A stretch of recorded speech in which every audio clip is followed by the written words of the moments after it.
What's going on, everybody? It is Tuesday. It is time for That Effing Morning Show. We're going to wrap up week 12. It was a long one. We got extra days. We're going to do it with Adam Hulse, who is here, as you see, via phone, like always. Let's get after it, boys. Let's get it started.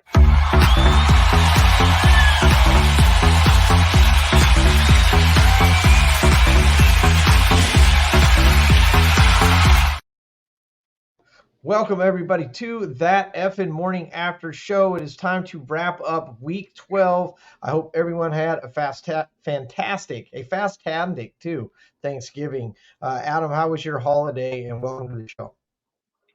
It was great. It was an interesting week scheduling wise, right? Like a first ever afternoon Black Friday game, the Thursday triple header on Thanksgiving. So from a scheduling standpoint, this week was surely unique. Unfortunately, all these extra games were not fantastic. Fortunately and unfortunately, No. you weren't like glued to the television. You didn't have to sit there and watch it. It was nice as background noise, but nothing truly exciting. The most excitement we had was that Green Bay Detroit game, and then it just kind of tapered down. And that Black Friday game did not bring the fireworks. It was originally scheduled. We talked about this last week. This was supposed to be Rodgers and Tua, not the disaster that happened. But you got fireworks if you were a Dolphins fan, and if you like stat lines, that was okay.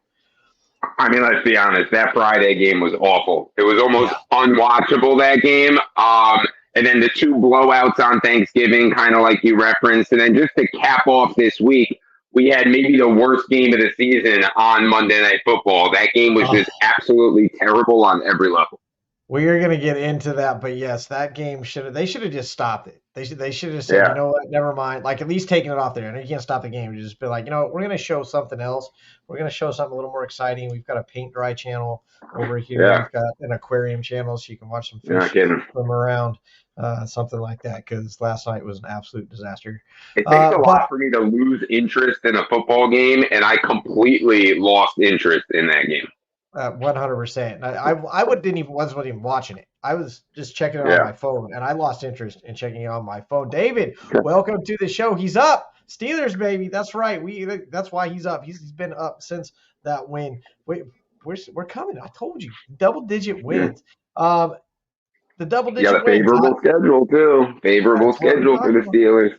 How do we know it's going to be double-digit wins? Because we went through every single team week by week, game by game. We predicted how the season was going to turn out. And honestly, we're not doing so bad. Let's take a look at it. We went through, predicted every single team, how they're going to finish, kind of ruined the season for you. Right now, I am sitting at 114-66. My friend Adam here is just ahead of me at 115-64. It wasn't Adam's best week. Adam went 7-9. I think this is your first losing record week, though. It is. I happen to pull out a 10-6 thanks to last night's disastrous game. The visiting team went 9-7 this week. It's been a while since the visiting teams have led in the win category. There are 24 passing touchdowns this week, 22 rushing touchdowns this week, 1 defensive touchdown this week, and 78-101 for visiting teams. Home teams up 101-78. So home teams starting really to pull away with this dominance. And all the games weren't sleepers. How do you feel? Again, we predicted this before the season started. So Rodgers wasn't going to be there. We didn't see Mandrews going down. We didn't see Burrow going down. All this stuff. This is your worst week so far. How does it feel to be on the losing side this time? Because it's been a while. I don't think you've actually had a losing record at all this entire season. Well, I mean, I'll be honest. We're up to week 13 right now, and if my worst week is 7-9, I'm pretty happy with how I'm doing right now. 115-64 on the season is not a bad spot to be, predicting this before the season ever started. Yeah, I mean, it's unbelievable how both of our records look right now, considering all of those unknown variables. Speaking of records, there were games this weekend. Let's talk about how they went down in our Week 12 rewind.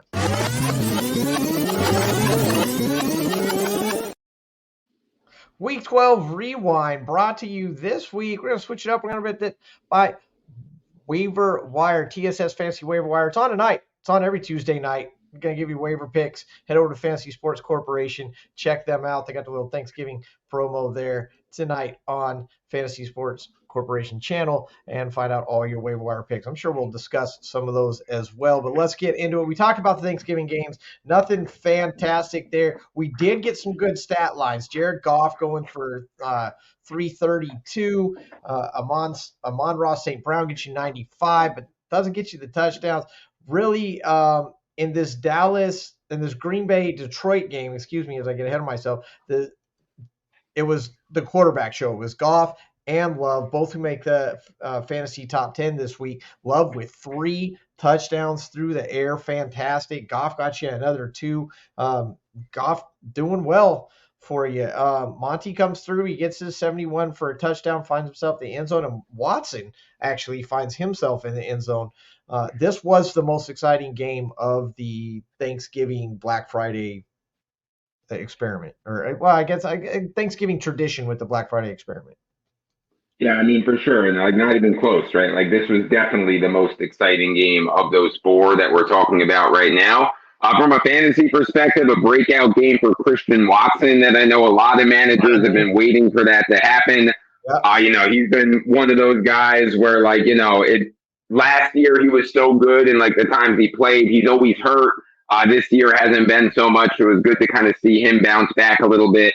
And then when it comes to the Lions, I think they've shown that, Gibbs and Monty can both coexist, and they can both be RB1s on fantasy rosters. There's enough carries to go around and production to go around to both of them that when Monty came back, a lot of people were worried about what would happen to Gibbs. And in the beginning of the year, it was all Monty and no Gibbs. But I think the Lions have kind of figured out how to use both of them at this point. I want to say what's up to Jerry. And yeah, I absolutely agree with you on that. I think that having both of them, I mean, I don't know if you play them both, if you had both players on your roster, I don't know why you do that, but if you have one of them, you can 100% play them because they do the what you're supposed to do. You got one running guy and you got one catching guy, and they actually use them like that. And it pays off. They get yards. We talk about the lack of defense in that division and so on and so forth. Backtrack real quick. David said he had to watch the whole Monday Night Football game, needed DJ Moore to get less than 18.48. Depending if you played PPR or not, he was disappointed as DJ Moore in PPR comes up over 22. We'll talk about that when we hit our top 10, when we get you guys statted up in just a few minutes. We move on to the next game. It was the Dallas game. This was exciting for you because Dallas completely dominated this game. It was 100% one-sided. We got to see some points from Sam Howell. Sam Howell gets you the 300 yards. He does end up again on the top 10 list. Sam Howell destroying the top 10 every week. I want to say he's like 4 in a row. He's 5 in a row now in the top 10. It's crazy what Sam Howell's doing. I'm going to blow your mind when I get into the quarterback stats in just a few minutes when we get you guys statted up with Sam Howell. I'm going to blow your mind. You're not going to believe it. But I digress. Prescott, 4 touchdowns, 331. This was really the fantasy bonanza, even though, you got the Sam Howell. Curtis Samuel gets 9 for 100, so that's 19 for you. And then, like we talked about, like everybody on the Cowboys got you something. Yeah, my Cowboys definitely showed up. They turned it on, especially later in the game, which has kind of been a theme for the Cowboys this year. And a lot of their bigger wins, like the game might be a little bit close for the first half, first few quarters. But again, when they what I see with the Cowboys is when they finally put their opponents in those must-pass type situations and get the team trailing a little bit and chasing, that's when their defense is so dangerous. In those predictable type of downs, when the offense is chasing, when they can really just get after the quarterback and create turnovers, the 2 things that they're really good at. And that's why some of these blowouts have looked the way that they did, because late in games, instead of the other team trying to play catch-up, while they're trying to play catch-up, it results in the Cowboys pulling away even further because they're getting the interceptions and the sacks. It's crazy, and that defense is insane. Got to welcome Josh Bandy over at 4th and Flex. Go check those guys out. 4th and Flex. Check out the channel. Check out all the stuff. throw out so much stuff. We love Bandy over there at Fourth and Flex. Said Sam Howell's killing it. He called it last year, and says the Cowboys are scary. They're 100% scary. In honor of Bandy, I'm going to go ahead and break out the Sam Howell stat now. Just the Sam Howell stuff. I'm not going to get you all statted up just yet, but I am going to break out the Sam Howell stat and get you guys a little statted up. I'm giving away the answer here, but do you know who leads the entire NFL? The entire NFL in completions, in yards, also in interceptions and sacks. It's all Sam Howell. Sam Howell's been absolutely beat the hell up. He's thrown the same amount of interceptions as Josh Allen. Still leads in completions, still leads in yards, does not lead in wins. Sam Howell is fantasy monster for the season. Yeah, I mean, he's been, one of the fantasy MVPs this year, right? With like his preseason value to what he's become. And look, he's the perfect product of, something we talked about in the offseason, and it's garbage time, right? Like, he's not a bad quarterback. I'm not saying he's a bad quarterback, but he's not a great quarterback either. When you watch his decision making and the interceptions and some of the things he does, but he is a fantasy dream in that the Commanders are always playing from behind. Eric Bieniemy runs a very good passing system with that team, and Howell is good enough to beat defenses with some of his passing as well. So it's a mediocre quarterback, favorable system, trailing all the time in garbage time, and it's been a recipe for, as you keep saying, Sam Howell lives in the top 10. 18 passing touchdowns this year. That puts him tied up there in the he's number 6. He's tied for 6 for passing touchdowns. And he's got himself 3 rushing tutties as well, so which isn't bad either. I mean, the guy statistically is getting it done. That's tied for second. He's tied for 3rd in rushing touchdowns. It's absolutely ridiculous. I got to scroll my screen. He's tied for 5th in rushing touchdowns. Let me make sure I'm accurate. I want to give you guys bad information. It's still insane, is what it is. To have 21 touchdowns in the year, lead in completions and yardage as Sam Howell. That's just. Like I said, to me, I don't know. Maybe I sold it too much. Blows my mind. San Francisco and Sam Howell for sure is candidate for fantasy MVP. But before we move on from my Cowboys, let me just say it: Dak Prescott is really making his case right now to potentially be the MVP of this season. Like, look, I know Jalen Hurts is the front runner right now, and deservedly so, with where he has the Eagles and how he's been playing. But if for whatever reason, if Jalen Hurts falters and it's his award to lose, if he's not the one to win it, it really might be Dak Prescott. He's definitely making the case. Josh says, Bandy says we're killing it. Thank you, Bandy. You guys kill it every week, flexing out over there on Fourth and Flex. Make sure you check those guys out. Prescott is putting up the numbers. We're going to get into that when I do go over at the actual, get you guys really statted up in the quarterback category. We'll talk about who's leading, but Prescott is there. And we'll talk about another dark horse candidate that people has been getting a lot of bad press lately, but you cannot deny the numbers sitting at the top. He's on the cover of Madden, just to give you a hint. San Francisco played Seattle on Thanksgiving Day as well. This one, San Francisco completely dominated. We see that regression from Geno. If you had San Francisco players, you definitely got some stats. CMC finishing in the top 10, once again up there towards the top. Yet another appearance, leads the league in top 10 appearances this year. And, stat-wise, we saw JSN get a little bit involved, but Seattle just didn't have anything for San Francisco. San Francisco dominated this game. I mean, San Francisco dominated. The Niners winning, not necessarily surprising. After that little 3-game losing streak by the 49ers, they look like themselves again. They're dominating a lot of teams. I think, for me, the story to come out of this one is it's time to be concerned about the Seahawks. They have not looked very good over, pretty much this entire season, with the exception of like a couple of games. This was a team we were both very high on coming into this year. They have not looked the part. They're going to make the playoffs, in my opinion, just because the NFC is relatively weak. But as bad as the Vikings are, they might be still making the playoffs in the NFC. So the NFC being top-heavy, I do think the Seahawks get in. But I'm legitimately concerned about how they've looked this year. Yeah, they just haven't been able to pull it together. You expected it to kind of, you see a bad game and they're like, oh, they'll pull it together, and they really haven't. They get the wins against the weaker teams like they should, but when they actually have to play a team that they're going to have to play later on to move forward, it hasn't turned out well. You had the Well, they Black got Friday. another test on Thursday. They got another test on Thursday coming up. At least we got a decent game, I hope. Oh, great game. Miami and New York on Black Friday. Miami got you tons of fantasy points all around. Look, Tua makes the top 10, obviously, as quarterback. Mostert makes the top 10. Waddle ties for the lead in yards after last night. It was a tie. And of course, Tyreek Hill finishes as wide receiver one yet again.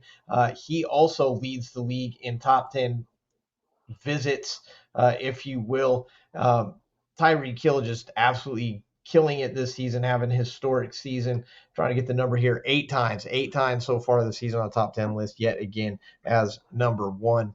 All his finishes are in the top five. Every single one all eight of those finishes are in the top five as a wide receiver. Tyreek killing it, Tua killing it, and the Jets getting killed. Garrett Wilson about the only one that got you points. Although Breece Hall had 7 receptions. Though it didn't look good, I'm glad that the Jets finally made the change to Tim Boyle, because at least it gave me something to somewhat look forward to for the game, right? Like if they were just throwing Zach back out there, we know exactly what the Jets are. I've seen enough Jets this season, okay? Like It feels like every week we get the Jets game. They have all these primetime games and solo spots, and they're televised because obviously the NFL wanted to show a lot of Aaron Rodgers in New York, and I get it. But I am so sick of watching this Jets team. They probably are the most boring team in the entire NFL with that offense that they run. But again, at least they went to Tim Boyle. So it was like, okay, let's see how this guy looks. Well, I mean, he looked a lot of the same of what Zach Wilson looked like, but at least it was something different, I guess. I suppose. At least you got something different. You're right. Jerry says Eagles about to take the L this week on the 49ers. I don't know. It's going to be a good game, though. I'm excited for this one. I'm excited for that one, too. That's a good one. Bills, Eagles, Niners. They've got nice lineups. Cowboys as well. Bills and Eagles lived up to the hype. That was the game of the week. That was the circle game of the week. It lived up to it. Overtime. Incredible game from a viewer standpoint. Let's see if Niners and Eagles can do the same.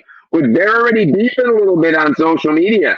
They're kind of going back and forth at each other. I love that. That builds the anticipation for the game. I'm excited for this one. Let's use this break here before we get into the Sunday games to get you guys statted up a little bit in the QB room. Oh, yeah.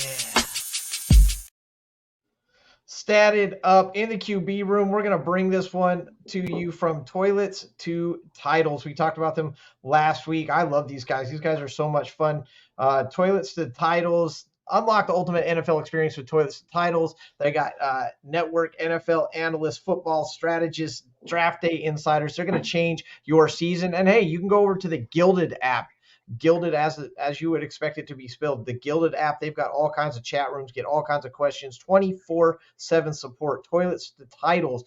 You can email them at toiletstitles@gmail.com or just go check them out over there at toiletstitles.com. They got a good thing going over there. Let's get you statted up a little bit in the QB room. Here is your top 10 list. You guys know this already. Jared Allen finishes again as QB1. He has done this more than once this season. Him and Prescott, the only guys to repeat as a number one. Jalen Hurts just behind him, like decimals of a point. It depends on your scoring system. Jalen Hurts comes in at second, and there's your boy Adam. Dak Prescott finishing in the third spot. CJ Stroud, OHIO, representing the rookies as he has been doing all season long in the fourth spot. We see J Love with his 3 touchdowns. Trevor Lawrence back in the top 10, up, down, up, down. We welcome Matt Stafford to the top 10. Patty Mahomes just kind of living here, just under the radar. We got Kyler Murray back again in the top 10. Look, I told you guys the stats are there. If you look at the stats over the last 3 years, he finishes as QB 12 or better in fantasy every single year. He doesn't have the radar. He's just sitting down there towards the bottom, finishing at number 9, but he's there. And of course, Sam Howell back on the top 10 list 5 weeks in a row. Insane what Sam Howell's doing. It's just absolutely insane. never would have thought. Look, Josh Allen's first QB to go over 40 fantasy points this season. That was a really surprising stat when I laid it when I pulled it up. Like, you would think that more QBs are accumulating more points, especially the way the NFL is played right now. But he is the first one to go over 40 all season. 4 QBs, however, this week went over 30 points, 4 total. Stafford, QB 35 to make the list this season. All 10 QBs, the top 10, they only played in 6 games. It only took 6 games to get all top 10. Absolutely insane to me as well. No top 10 QB had 2 interceptions. No top 10 QB had more than 1 interception. 5 of them had 1, but none of them had more than 2. None had 2. 3 top 10 QBs were sacked more than twice. Allen Hurts are still tied for the most times. QB, 7 quarterbacks went over 300 yards this week. 4 had 3 or more pass TDs. We know Prescott and Stafford had 4 total. 8 rush touchdowns. Allen, 2 rush, 2 pass. Hurts had 3 pass and 2 rushing touchdowns. 5 touchdowns for Jared Hurts this week. Absolutely insane. We talked about 5 quarterbacks having 2 interceptions. Out of those 5, Ritter, Tua, Boyle, Jones, and of course Dobbs last night. Oh, poor Dobbs. We'll get into him. Only Tua won. Tua's the only guy. You get those interceptions, you get more than 1, you're going to lose your game. It just breaks down like that. 13 quarterbacks with 3 or more sacks. DeVito and Goff managed to pull off a win anyway. DeVito, however, along with Geno and Baker, was sacked 6 times. 6 times in one game. Absolutely ridiculous. Boyle was sacked 7 times this week. We talk about the change with the Jets. Boyle ends up with 7 sacks. Maybe he doesn't want to be in there after all. QB1 from the previous week finally makes it back onto the top 10 list this week's only happened for the 4th time. And other than that, we talked about the top. Allen, we talked about Howell. Howell is the season leader in completion yards, also in interceptions and sacks. Josh Allen is tied with him for interception, but he leads the league in touchdowns. He leads the league in fantasy points. And, of course, Hurts leads the leagues in rushing touchdowns, where Lamar leads it in yards. But Allen, I think, is also making a fantastic case for MVP, even though everybody wants to talk about these interceptions. And that is your quarterback room. Don't worry, we got running back room and wide receiver room coming up, getting you guys statted up. Oh, yeah. We are back with Adam Hulse and you guys as well. Thanks so much for the comments. Keep them coming. We love to hear from you guys. Let us know about your fantasy week. What came out? What went good? What went bad? And everything in between. Adam, QB stats, it was a lot. It came at you fast, but what stuck out for you? Well, a couple of things definitely stuck out. Like Allen and Hurts obviously being, the most consistent guys there shows you, again, that rushing upside is so important when it comes to quarterbacks in fantasy football. Definitely target those guys in drafts. You brought up Kyler Murray. I love Kyler Murray from a fantasy perspective. Now, real NFL, not a big fan of Murray. Most people are not a big fan of Murray when you're talking about real NFL. But he is an excellent fantasy quarterback, and just like you said, he kind of does it under the radar. Another one of those stats you threw out that was interesting was that all 10 were from 6 games. I think that highlights, again, like when you're building your fantasy football lineups, game script is very, very important. You want to be targeting guys that are in games that are likely to be high scoring. A lot of the times that's a good strategy for who you should be targeting, especially, when you're building your DFS lineups and stuff like that. I mean, look at the Bills and the Eagles games, like with everybody going off in that kind of a high scoring matchup. And, like you said, all 10 of the top 10 were only from 6 games. So a lot of those favorable high scoring game scripts came through. And how that comes out also is that you got only 5 guys actually won their game in the top 10. Or excuse me, 6 guys. 6 guys in the top 10 won their game. 4 of them lost. And you talk about number 1, Josh Allen was number 1. Jalen Hurts was number 2. 1 and 2, same game, and Allen actually lost. So when you're playing from behind, C.J. Stroud, number 4, lost. Okay. Kyler Murray at number 9, Sam Howell at number 10. These guys lost games. They make the top 10. You talk about the game script. You got to be able to have a defense you can do it with. You got to be able not to take so many darn sacks like poor poor Boyle there. But, yeah, 100% game script matters. Look ahead to that. That's why we're doing so good in our season predictions, I think, because we kind of did look at that game script. New Orleans, Atlanta, as we rip through these morning games. Derek Carr got you over 300, got you some interceptions. Bijan Robinson almost made it. Gets to 91. But he did get in the end zone, and that's what you want to see. Kamara, not a great game like we have been seeing. Olave, fantasy-wise, gets you 114. He's your third receiver at 114, tied for top in yardage, and had the 7 catches. So you were happy that Olave was back on your roster this week. But other than that, you probably watched this on Red Zone or something like that, caught the highlights, and that was about it. Yeah, and I mean, just the battle for the absolutely atrocious NFC South, right? One of these teams is going to make the playoffs. One of these teams from the NFC South is going to be in the playoffs. None of the 4 of them deserve to be there. Look, this was something that I found very interesting, too, with the way the NFC South standings look. The Buccaneers are like 1 game out of winning the division title. They're also... Yeah, they're also in the top 10 for the NFL draft next year. So they're both in the mix to have like a super high draft pick and a division title. That's unbelievable. Maybe that's the advantage to playing in that horrendous division is you can win the division and still get a top 10 and still get a good draft pick, right? Absolutely. Yeah. Jerry Bagshaw, congratulations. 2nd round of the playoffs in the Scott Fish. Nice job. Well done, son. Right. But I have a ton of guys on bye next week. Yeah, 6 bye games. We're going to talk about that in just a little bit. 6 teams on the bye next week. It's not a good time right before the playoffs to have some of your guys on bye for sure.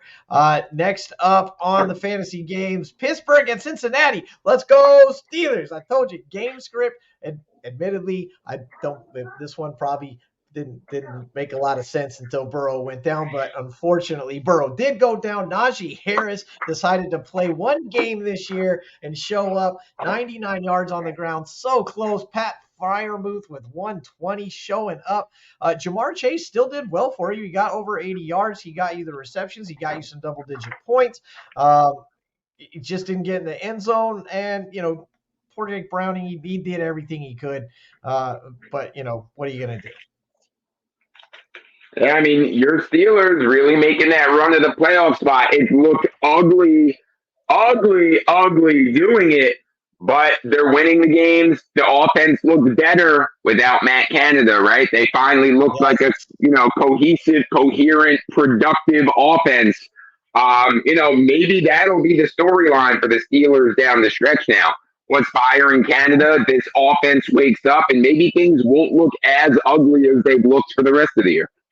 I hope so. But that's what I said when I predicted double-digit wins. I said it was the schedule. I said it wasn't the skill set. It wasn't how good this team was. It was the schedule. And we stole one here. We stole one back because Cleveland should have been a win, but we stole this one back, and we remain in contention. Another division win, so that's going to be big for them. Tennessee at Carolina, kind of a snoozer. Nothing really going on. Derrick Henry gets a 76. Bryce Young actually leads in yardage for this one with 194. Still not as bad as the Monday night game. But Derrick Henry finds the end zone twice, and that's really what brought it home for people. Even Chuba Hubbard found the end zone once for people that were kind of plugging him in just in that flex position, having that extra spot in there. So you got a couple fantasy points where you wanted them, but I mean, it's Carolina and Tennessee. Carolina, of course, firing Frank Reich. I don't know if they should have done that, but there it is. Yeah, I mean, I think they probably should have waited till the off season to do that, but or maybe not even considering it's his first year and they just drafted the quarterback that, according to all reports, Frank Reich didn't want. Frank Reich wanted C.J. Stroud, if you believe all of the reports that are out there right now, and it was David Tepper, the owner, that wanted Bryce Young, and he basically overruled the head coach. So maybe that situation there has more to do with it, like maybe the owner kind of feeling like, he's not getting the most out of Bryce Young because he didn't want him anyway. So I need to get a head coach who believes in and wants this quarterback, not the guy, still wishing that he would have took C.J. Stroud. Or maybe I need a head coach that'll do what I tell him to do because I want to be like Jerry Jones, and Frank Reich wasn't Yeah, going to do it. So that's another yeah. possibility, I think, as well. Could be. Derrick Henry squeaks in at number 10. Chuba actually hit number 11. He almost made it. They both had 20 point something, 20.6 for Henry, 20.2 for Chuba. So Chuba just misses out on the top 10. But both of them make it there. Nice to see Henry back in the end zone. We got Tampa and Indianapolis. Stat wise, fantasy wise, not horrible. Again, we said nobody was going to like win your week in this one. But look, Jonathan Taylor, J-Tay back on the top 10. J-Tay back in the end zone with 2 touchdowns, 91 yards in this one. A couple catches.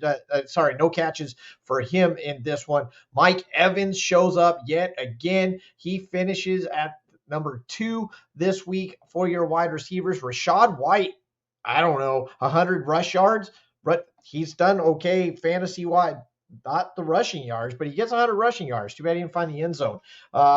Baker Mayfield, 199, 2 touchdowns, 1 interception. Again, not good enough for the top 10, but if you're playing in a super flex or something like that, good enough for you there. Gardner Minshew gets the win at home, though, and you got 2 teams that have won games they shouldn't, lost games they shouldn't, and Indianapolis, as they say, in the hunt.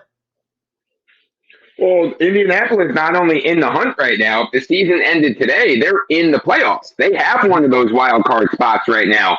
Yep.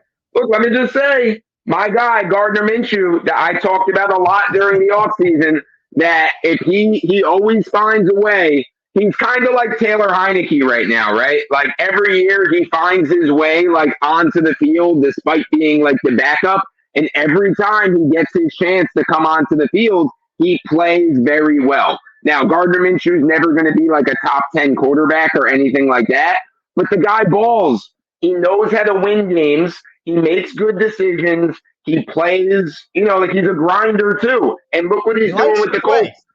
I mean, with how deep and how good the AFC conference is, the Colts are one of the teams that are in the playoffs right now. And this is unbelievable, too. We talked really down on the AFC South division before this season when we did all of our previews. They might get 3 teams in the playoffs. The Jags, the Texans, and the Colts all might make the playoffs. Unbelievable. That's why I love the NFL, because you never see this stuff coming. We got Jags text. I saw a picture, a meme or something like that, and it showed the Jags. Jags used to have like the best backup quarterback squad in NFL history. It showed like Gardner Minshew, Foles, and Dobbs all in Jags uniform. I don't know if that was accurate. Someone put that together, but I think Dobbs was like on the practice squad there or something like that. But we are going to talk about that Jacksonville-Houston game coming up. But first, we got to talk about very briefly the Giants and New England. Again, you got what you pay for in this one. Nothing really going on. Again, DeVito gets sacked a few times, walks away with the win though. He's 2-0, right? I don't know. Barkley does not show up in this one. Hyatt is one of your 100-yard receivers this week. We'll talk about how many there were when we get you guys set it up on wide receivers. 5 receptions, 109 yards. He did lead. I'll ruin this stat for you. He did lead in yards per catch with over 20. 5 receptions for 109. So, I mean, you got to try and find it's silver lining time when you talk about New England and the Giants. So there you go. Yeah, I mean, there's not a whole lot to say about this game. You said Jalen Hyatt. Maybe a waiver wire target this week, especially in deeper leagues. Like he could be a guy that you add, for, if you're doing fab basically for nothing or super cheap, or if you need, with a lot of bye weeks this week, right? Like, why not? Like Jalen Hyatt, maybe he's going to be their guy the rest of the year. When it comes to DeVito and winning games, is that really what you want if you're a Giants fan? Like, if I'm a Giants fan, I'd be a little bit annoyed right now that they're winning a couple of games. There's my multi-million-dollar quarterback. I got this guy coming. Right, yeah. I mean, like there's Jones and then there's DeVito. And then, there was talks that, the Giants were going to be in the mix for, one of the top picks, maybe the top pick. They could be in, getting one of these quarterbacks maybe if they don't like Jones. By DeVito playing like decently well, he's not going to win the job for next year. Like that's not going to happen. It's just kind of like by DeVito winning, he's kind of saving Daniel Jones's job. Popcorn, get your popcorn. Oh, you need a quarterback? Okay, I'm in. I got it. I got it. We see next week the Giants are actually on bye, so I guess you're not going to grab Hyatt for next week. Buffalo, Chicago. Allen, your number one guy, he's out. Chicago, we'll talk about Fields. He's fantasy valuable. Las Vegas, Baltimore, there goes Lamar, and Josh Dobbs, who needs a break after last night. We will talk about that as well. One more game in the morning bracket, and we'll get you statted up on RBs, and that is that Jacksonville-Houston game. Fantasy points all around. Here's some for you. You get fantasy points. You get fantasy points. Stroud finishes as QB4. Lawrence, I believe, was number 6. Both of them over 300 yards this week. There's 2 of your 7 right there. Two, same game again. 2 of your 7 over 300 right there. Stroud gets 2 passing, 1 rushing. ETN could have done a little better. I'd like to see that. But Ridley shows up again. That's 2 weeks in a row. Ridley shows up on your roster. 89, 5 receptions, 89, and a touchdown. Not good enough for the top 10. I think he finished 11. But right there, Nico Collins, 7 for 104 and a touchdown. Welcome back, Nico. Nico on the top 10 list 4 times this week. He's either on the top 10 or he's like doesn't even get you 15 points. Same with Ridley. It's just Nico's done it more. This was a good game. It was fun to watch. It came down to the wire. I actually thought Stroud might pull this off. Yeah, I mean, then he almost forced overtime. He did what he had to do to get there. Then the kicker goes off the crossbar to miss that game-tying field goal. It was right. I mean, it hit the middle of the crossbar. Oh man, what a doink! Oh. Look, like this was one of the games of the week, like in terms of excitement, in terms of how fun the game was. And what gets me excited too is like this is a game we get to see twice a year now. Stroud versus Trevor Lawrence. You know what I mean? Yeah. Divisional opponents. Like this could be a new rivalry brewing, like 2 top tier quarterbacks that are going to get to go at it twice a year.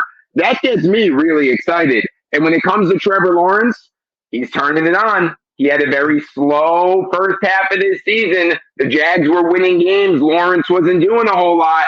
All of a sudden, just like last year in the second half of the season, he's playing better than the first half.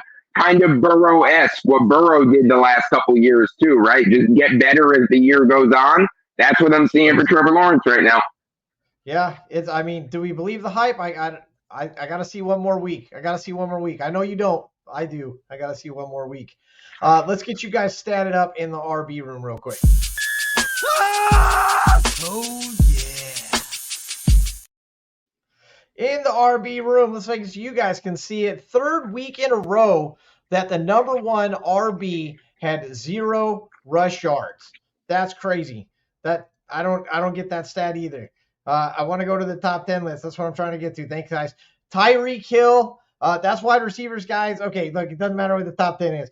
You guys know what the top 10 is for this week. Look, we had Kyren Williams as RB1. He absolutely destroyed this week. 143 on the ground, 2 touchdowns receiving. But again, 3rd week in a row, number 1 RB, no running touchdowns. That's how the NFL is. That's how it goes. Christian McCaffrey at number 2. Bijan Robinson at number 3. Welcome back to the list, Bijan. Isaiah Pacheco finishes at 4. Josh Jacobs had this huge run. It was awesome to watch. Finishes at 5.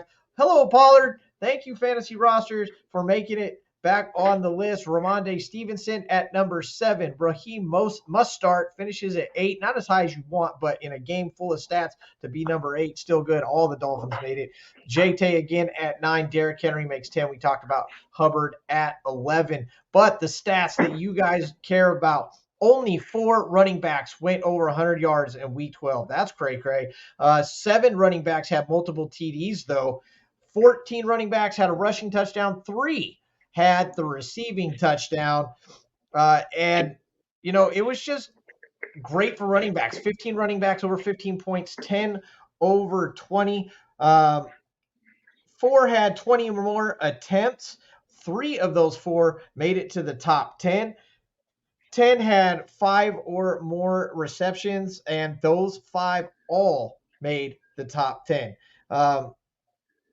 5 of those 10 made the top 10. So 10 running backs had 5 receptions or more. 5 of those made the top 10. There we go. Williams, the only guy with 2 receiving touchdowns. Bijan also had 2 total of that. Everybody, you have 5 running backs that had 2 rushing touchdowns. So you had total of 7 of the 10 running backs with 2 rushing touchdowns. That's how that breaks down. Third week in a row, the RB1 had 0 rushing touchdowns. We talked about that. Previous RB1 not in the top 10 for only the 4th time. So it's reverse of what wide receivers and quarterbacks are doing. Usually the number 1 guy does not make it. With the running backs, they had been making it. This time, it did not happen. Ramonde was number 1 in rush attempts at 21. He did make the list. Hall was number 1 in receptions with 7. And we talked about the points there. That 15 running backs are above 15 points this week. Usually it's around 14. 10 running backs were over 20, and usually it's only 7. Okay, 2 go over 30, and that's only the 12th time that a running back has gone over 30. Only 9 separate running backs have actually done it, though. We know Mostert's done it 3 times, and CMC does it this time, getting over 30. And that is your running back room as we get you guys statted up for that. We bring Adam back in. Again, the statted up stuff, it comes fast. We release these on Instagram as well. So you guys go on Instagram and shorts and stuff and find these as well. But what jumped out at you about the running back stats? Well, I mean, thank God for Kyren Williams. I mean, I had him in multiple leagues, and him making his return this week probably won me like 3 leagues this week, just his return alone. So thank God for Kyren Williams. And something that kind of jumped. Yeah. Mm-hmm. Now, this was a good week for running backs, and like kind of a much needed good week for running backs. We've kind of been waiting for like a week like this for most of the season. And, something I was thinking about this week when it comes to fantasy running backs is a lot of these teams have been using a lot more committee, not giving their featured backs as many touches as usual. But a lot of that has been because they're kind of trying to preserve them to be as good or better later in the season than early, right? Well, we're there now. So, like, what I'm circling right now, what I'm targeting in DFS, in lineups, is running backs on teams trying to make a run at the playoffs right now, or are trying to round into form for a deep playoff run. Guys like Bijan, guys like Tony Pollard, you know what I mean? Like, they're kind of coming to mind that they kind of had slower seasons early on, and they kind of picked up their production a little bit lately. And now the teams, it's like, save them for what? Like the Falcons have a legitimate chance to win their division. What are you saving Bijan for anymore? It's time to unleash him. There's only a few games left. You preserved him for this reason so that you could turn him loose at some point. So that's the thing I'm watching with running backs, that maybe some of these featured guys that normally weren't getting their usual workloads, I'm watching for a few of them to pop in this last little stretch. And look, something else that you can't ignore is the receiving. We had over 20 get over 5 targets. We had, what did we say? We had 10. 10 had 5 or more receptions. Okay, Breece Hall had 7. Kyren Williams had 6 receptions this week, as did Pollard in the top 10. Cook and Singletary also was 6. And again, like you said, a good week. We actually had 11 backs at 20 or more points, which is well above the average. Again, 7 is usually the average for backs above 20. We had 11 over 20 this week. So yeah, we'll see if that trend continues as these weeks go on. And you make a good point. Maybe they've just been saving them. One game that they saved all their backs in was the Denver-Cleveland game. As we get into the afternoon slate, Denver dominates this game, though. They are 5 in a row. They were at 1-5 at one point. Now they are rattled off 5 in a row. They are in the hunt, and they have just turned it on, despite the fact that Russell Wilson was the leading passer with 134 yards. Both DTR, who went out, and Russell Wilson both had 134 yards. So you didn't get a lot of stats in this one. The storyline is the fact that Denver won it against one of the league's best defenses, and they are in the hunt. Yeah, I mean, they're, minus the Eagles, they're the hottest team in the NFL right now, right? The Broncos are playing smart, solid, and let's just say it, they're playing Sean Payton football.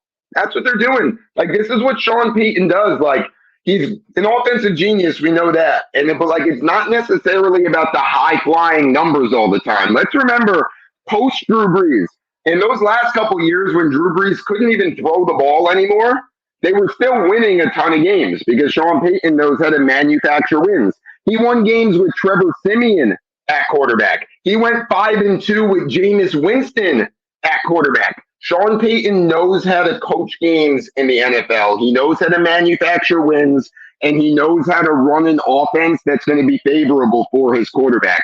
Russ has been playing unbelievable over these last few weeks. He's making smart decisions. He's using his legs to make plays, which is something he got away from for a while. Now that he's back to doing that a little more aggressively again, world of difference in how games are turning out for him. And most importantly, he's not turning it over. Only 34 yards, but he had 11 attempts, and he did have a couple good runs, got himself some touchdowns, and he even got himself a rushing touchdown in this one. So one of our multi-touchdown quarterbacks from this week. We get into the Rams and Cardinals. Rams come away big. We talked about Kyren Williams. Matt Stafford makes the top 10 list. Kyler Murray did as well. Matt Stafford with 4 touchdowns through the air. He played lights out, only 1 interception. Kyler Murray being quiet. Here's the problem. James Conner with 27 yards. This is really the issue here. I mean, Marquise Brown has 6 for 88. Trey McBride goes 7 for 60. So, they can pass the ball, but there's no run game in Arizona right now, and that is really what's hurting him. On the opposite side, the Rams, they can just pass all day. Kyren Williams with 2, Tyler Higbee with 2, Puka catches 4 receptions. They're just tossing it around. And, oh, by the way, Kyren goes for 143. Royce goes for 77 and a touchdown. So, I got it. It's against Arizona, but the Rams looked like a total team this week. Yeah, and the Rams are another one of these teams that they haven't been great this year, but that 7th spot in the NFC playoff picture is kind of wide open, right? Yeah. The Rams might be a team that can make a run at it. If their offense keeps playing like it played this week, they can make a run at it. If Kyron's going off like that and Cooper Kupp can wake back up a little bit, he's been quiet. These last few weeks, Cooper Kupp has definitely been quiet. But if, they can get him going again, along with what Kyren is doing, this can be a really good offense. I mean, we've seen it in the past. And again, the Vikings having the 7 seed, a lot of teams can kind of sneak into that last spot and then just get destroyed by the 49ers in the first round. Exactly. That's exactly what would happen. But, hey, at least you can say you made the playoffs. Kansas City, Las Vegas. Poor Aiden O'Connell. He's doing everything he can. 248, 1 touchdown, no interception. He's protecting the ball. Josh Jacobs rattles off 110 for a touchdown. That was nice for your fantasy roster. Jacoby Myers, 6 receptions for 79 and a touchdown. So he got you some points. Adams got you 12, but he didn't find the end zone. And that's really where Adams hurt you. On the other side, Patty Mahomes, 2 yards short of that 300. He gets you the 2 touchdowns. He finishes in the top 10. Patty Mahomes being Patty Mahomes. Pacheco got you 2. He got in the end zone twice, 15 for 55. And Rashee Rice, a little bit of a surprise. He seems to kind of be consistently showing up a little bit. Of course, Kelsey had 6 for 91, but no end zone, as Rashee Rice is the one who finds it. 8 receptions, 107, and a touchdown. Finishes as wide receiver 3 this week. And I don't know if you trust in it, but, he has been showing, some flashes, and maybe Kansas City will give it a receiver to go along with Patrick Mahomes. Maybe. I like Rashee Rice, and I think it's pretty obvious that he's the one receiver that Patrick Mahomes trusts. Though he's the youngest receiver. Yeah, he did, and they're building chemistry. Mahomes likes him. I started Rashee Rice in a couple of leagues this week. Look, I mean, no Kadarius Toney, no McCole Hardman, no Jerick McKinnon. There were some targets that were going to kind of be available this week. And again, after what happened with Valdez-Scantling last week and Justin Watson last week, Mahomes might be, a little bit frustrated with, those drops that they had at the end of the game that, could have cost them against the Eagles. Rashee Rice seems like the guy he really counts on. And by the way, he really likes him in the red zone too. When they get down close to the end zone, they're drawing up a lot of plays for Rashee Rice. Yeah, and he's got five or more targets in all but 3 games this season. So, I mean, they are trying to get him the ball. He had 10 targets, pulled in 8 of them this week, and that's going to help going down the road. They've got Green Bay up next. So I actually kind of expect Rashee Rice to show out again this week. Might be a good waiver wire pickup if he's still out there, especially with all the bye weeks that we talked about. Philly and Buffalo, you got all the fireworks, you got all the stats that you wanted. Even James Cook, but that's what you kind of expect from James Cook. I did play Gabe Davis. I called that one. They said don't play him. If you looked at all the lists, they said don't play Gabe Davis. I said bull crap. Threw him in, made myself some money. Gabe Davis coming in 105. 6 receptions and a touchdown. Josh Allen just absolutely killing it. Has 2 rushing touchdowns, 2 passing touchdowns through his usual pick. But, like we said, picks are from guys who are trying to win. A lot of your top guys are sitting at the top of the list on picks. Jalen Hurts ends up with 5 touchdowns total, not to be outdone by Allen. Still finishes QB2 by decimal points, depending on how it scores. DeAndre Swift, some big runs, 14 for 80. Jalen Hurts, 14 for 65. And, of course, those 2 touchdowns. And, hello, Devonta Smith. He comes up. He's kind of like the Tyler Lockett of the Eagles. 106, 7 receptions, 106, and a touchdown. A.J. Brown does find the end zone to save your fantasy day as he goes 5 for 37. And Zacchaeus makes just one of the best catches of the weekend in this one. But Buffalo falls short by a field goal. Philly wins. Well, I mean, again, another team had the Eagles on the ropes. A game that they could have closed out. The Eagles have trailed by at least a touchdown. And I think it's their past 5 games. It's their past 4 or 5 games in a row they've trailed by a touchdown or more in the second half, with 3 or 4 of those games being by double digits in the second half. Yet they keep finding ways to pull those games out. That's props to Jalen Hurts. Look, you mentioned Gabe Davis. I was right there with you with Gabe Davis this week. The Eagles have given up like 1 million passing yards to their opponents this year. Their pass defense has been one of the worst in the NFL. So I agree. Like, I like Gabe Davis this week. I get it. Kincaid and Shakir have been getting a lot of targets lately, and they're, kind of building their role in this offense as well. But, I mean, we know who Gabe Davis is. He's always been the boom or bust guy. He has, it's insane that, he's the only wide receiver I know that truly has wide receiver 1 potential in a lot of weeks, but also potential to give you a goose egg in those exact same weeks. It's unbelievable, his range of outcomes. But in a game like that I was expecting to be high scoring, and against, like I said, a very bad passing defense this season, that was a spot that I liked Gabe Davis too. How'd you like that Devontae Smith, Tyler Lockett comparison from the fans? I like that a lot. Does it work? Devontae Smith definitely speedier than Lockett, but I do like the comparison in that the way Jalen Hurts, the way he looks to Devonta and the spots that he uses him in the routes that he runs, I do think that's a lot like you said. It's like when Russell and Tyler Lockett, not so much Geno and Lockett. Yeah, I agree. It's just you want Devonta to do well. And when he does, when he shows up, he's big. He makes the top 10 list this week. We wrap up the games. Baltimore at Los Angeles. Again, the Chargers put up some stats. Keenan Allen ends up in the top 10 list. Herbert we talked about all these stats, completions, yards, touchdowns, and all this stuff. Herbert is number 5 across the board.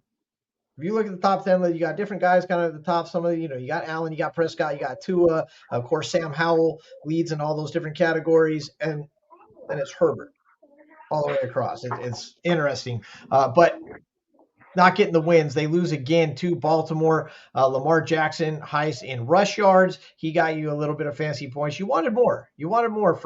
From Jackson, but you've kind of wanted that for a while. Keenan Allen doing what Keenan Allen does, leads the league in receptions for this week. 14 receptions, 106. Doesn't find himself the end zone. Didn't really need to. Still got you plenty of fantasy points. You were happy with it. 24 without the touchdown. Keenan Allen gets 24 fantasy points without the touchdown. That's ugly. That's insane. Not a lot from the receiving room, although Zay Flowers finally showed up. I never thought I would say it. I never thought that Zay Flowers going to make the list. Welcome to the top 10 list. Zay Flowers, first time this season, 5 for 25 and a touchdown. And he had the the rushing touchdown as well on a 37-yard scamper. So welcome, respect for your one time on the list. I hope you don't keep it up because nothing personal, but I just don't believe in it. But anyway, that's nothing personal there.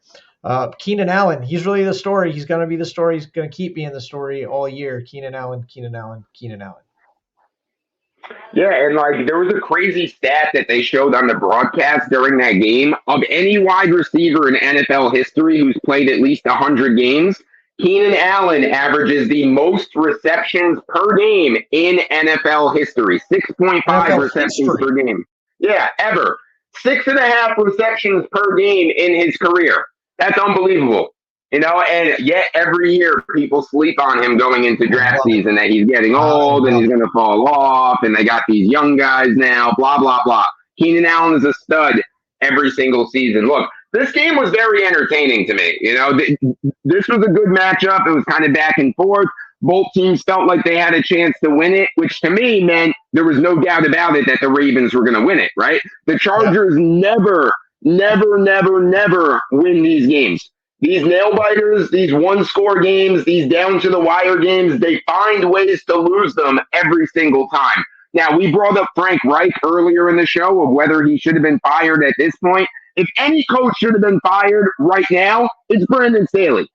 With the talent that he has on this roster, to only have 4 wins is an absolute joke. And to not be able to win close games with a quarterback like Justin Herbert, with a superstar like Keenan Allen, and a ton of talent on defense as well. If you can't win games with this roster, you got to go. And let me tell you something about Keenan Allen. And you're absolutely right. He's got to be on the hot seat. He's got to be. There's just no way you can maintain your job and lose that many games. This roster has 4 wins? 4? Like, you got to be kidding me. Keenan Allen, we know he's been in the top 10 the last 3 weeks in a row. He's also gotten over 100 yards the last 3 weeks in a row. Not a lot of receivers can say that, including the 175 game a few weeks back.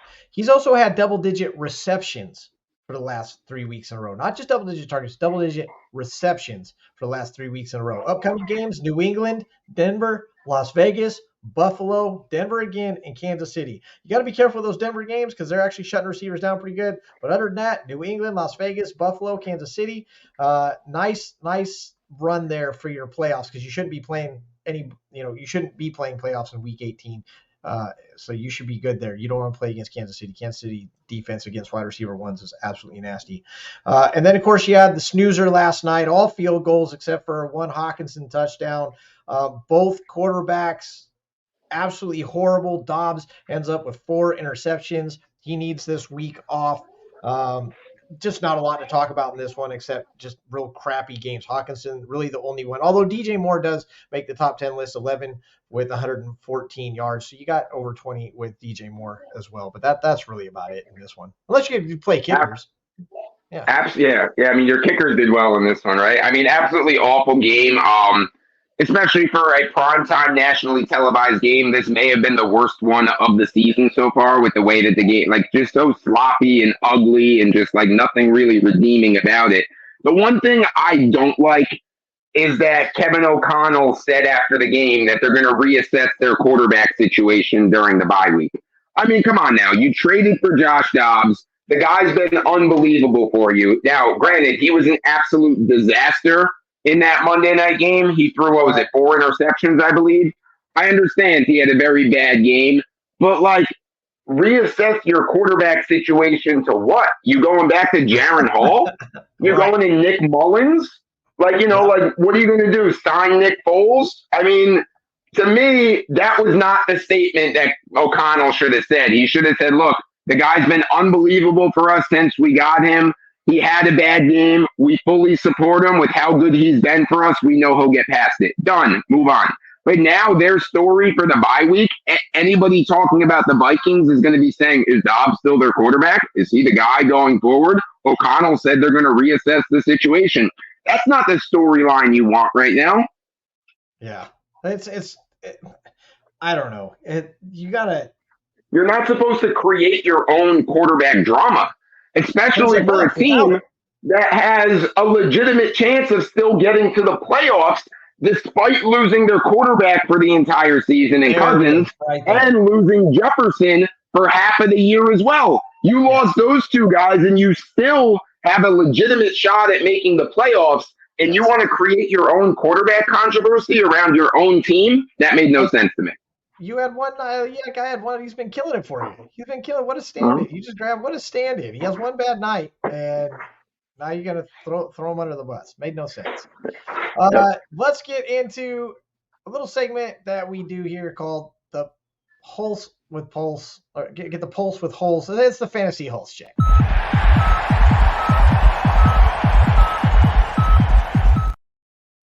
You actually stole a couple of my questions this week, so we're going to shoot a little bit from the hip. But what we're going to do here is I give a couple questions to Adam about the current state of the NFL. He answers them back. He has no knowledge of these questions, and so this is coming right off the hip for NFL writer over at Sportskeeda, Mr. Adam Hulse. I want to make this big real quick because you are the guy right there. You can see some of the addresses on there. I'm going to pull the number down just for a minute. You guys can always call into the show. We love to have you. But this is the Pulse Check with Adam Hulse. Adam, I was gonna ask about coaching changes, so I'm gonna start there. You've already kind of talked about it, and so, but if there's anything you want to add or reiterate, let's do that now. Which coaches are on the hot seat as opposed to?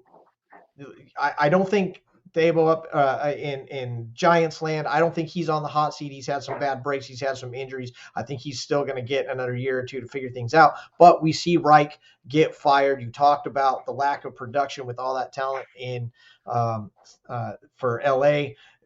Who else are we kind of looking at in coach wise? As I agree with you on Dayball. I think he's definitely going to get at least another year with getting that Giants team to the playoffs last year, despite their lack of talent. And even, with DeVito winning a couple of games now, I think that works in Dayball's favor as well. He's like, look, I can even win with the third string quarterback. Now, if you want to know how I feel about Brandon Staley, just rewind this episode about 2 minutes and you can go listen to my rant about how awful of a head coach Brandon Staley is. I think he has to be gone. I would fire him now. Like, I don't even know why they're waiting for the offseason. Just do it now, get rid of him, move on. He can't be a head coach. He's proven he can't do it. Two other guys that I think will definitely be out of a job by year's ends. Matt Eberflus in Chicago. Whether they're sticking with Fields or drafting a quarterback is yet to be seen for the Bears' plans. But I think either way, it's time to get rid of Eberflus, bring in a new head coach, see if they can either get more out of Fields or if they're drafting a quarterback. Do you really want Eberflus to start fresh with your new quarterback? It didn't work out with Fields, so you kind of got to make that change. A lot of times that head coach quarterback can go hand in hand in these draft situations. And then the other one that I think is fairly obvious, Ron Rivera's done after this year. I mean, this has to be his last year with the Commanders. There's new he wants to be done, right? Maybe he wants to be done, but whether he wants to or not, I think is going to be irrelevant. With the new ownership, they're going to want to pick their own head coach. I like Ron Rivera a lot. He's accomplished some great things in the NFL, but he's old news at this point, right? And with this fresh ownership and a young owner, they're going to want to hire a new head coach, and it's probably going to be a young, up-and-coming type of head coach, not a guy who's been around the block already.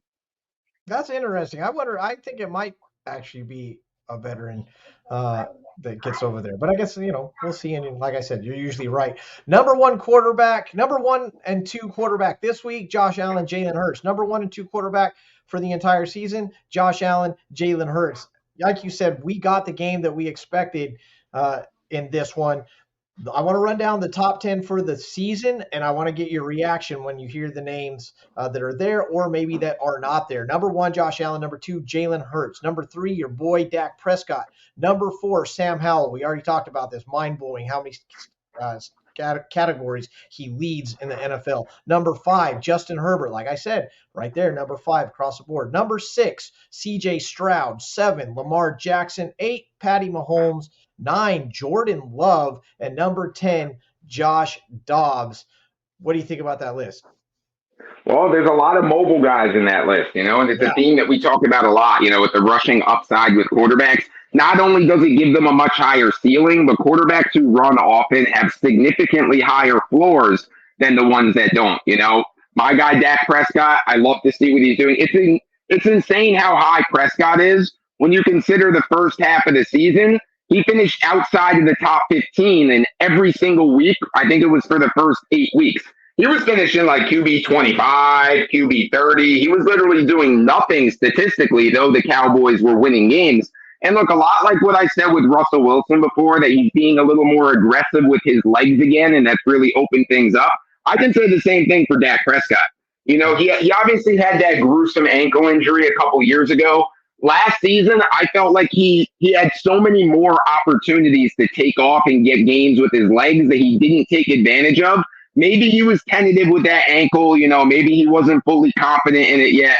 This year, I'm seeing that when the defense gives him room to run, he's not forcing the throw anymore. He's taking it. He's getting the first down. He's getting out of bounds. I think that has really opened things back up for Dak Prescott and the entire offense. And he said he was going to get the interceptions down. He's only got 23 touchdowns on 6 interceptions. That's a fantastic stat line to have. He guaranteed it. He guaranteed it, and he lived up to it. He did. You talked about the rushing. 6 of the top 10 are in the top 10 for rushing attempts. So out of the top 10 rushing attempts at quarterback, 6 of your overall top 10 are there. 8 of the top 11 lead in rush yards. So you take the top 11 quarterbacks in rush yards, 8 of your top 10 are in that as well. Mobile quarterbacks, it's the way they play nowadays. It's the way the big kids play. Last, I want to talk about the records. You've already kind of touched up on the records. You talked about how in the South, the AFC South, you can see 3 teams there. I don't know. What's really sticking out for you about where we sit standing wise going into, well, honestly, fantasy playoffs start in the next couple weeks for most leagues, but as the NFL playoffs are still a little bit down the corner or down the road, what's sticking out for you in the standings? Well, yeah, I touched on it earlier and you brought it up again, and it's the AFC South has been one of the biggest surprises. And it's not just the Texans, but it's the Colts too. This was a division that we pinned before the year that the Jags are probably just going to run away with this division. The other 3 teams have 0 shot at making it into the playoffs. Now they might get 3 out of their 4 teams in, which is especially really surprising with how deep and how many teams are still alive in that AFC. Look, I talk about it all the time. This is what makes the NFL such a special product as compared to any other league out there. And it's that you can do all the predictions and breakdowns and analysis as you want before the season.